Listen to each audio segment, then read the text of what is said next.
সামনের টিন শেডের যে কাঠামো দেখা যাচ্ছে এটি বাংলাদেশ রেলওয়ে ট্রেন ধোয়া মোছার একটি স্বয়ংক্রিয় যন্ত্র। আশেপাশে ঘাস লতাপাতা সমারোহ দেখে সহজেই বোঝা যায় যন্ত্রটি এখন আর ব্যবহার করা হয় না। যন্ত্রের ভেতরটাও হয়ে উঠেছে মলিন, স্পাতের বিভিন্ন কাঠামোয় পড়েছে মরিচা, খসে পড়েছে দেয়ালের পলেস্তরা, সবখানে অযত্নের ছাপ স্পষ্ট। অন্ধের যষ্টির মতো সচল আছে কেবল বিদ্যুৎ ব্যবস্থা।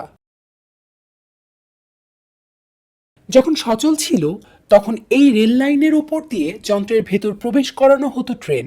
বিভিন্ন পয়েন্টে থাকা পাইপের মাধ্যমে ট্রেনের চারপাশে ছিটানো হতো ডিটারজেন্ট আর পানি। নানা আকৃতির ব্রাশ দিয়ে চলতো ট্রেন ধোয়া মোছার কাজ। সবকিছু করা হতো স্বয়ংক্রিয়ভাবে। ট্রেনের চালক আর যন্ত্রের অপারেটর ছাড়া একটি ট্রেন ধোয়ার জন্য আর কোনো জনবলের দরকারও হতো না।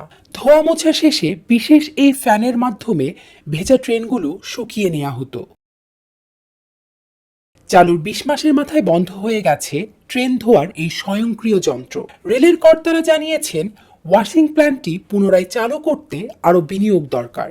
ঢাকা ও রাজশাহীতে এমন দুটি প্ল্যান্ট বানাতে খরচ হয়েছে ৩৮ কোটি টাকা। নতুন করে এখানে আর বিনিয়োগ করতে আগ্রহী নয় রেল। ফলত কমলাপুরে এখন ট্রেন ধোয়া মোছার কাজটি চলছে আগের মতোই ম্যানুয়াল পদ্ধতিতে।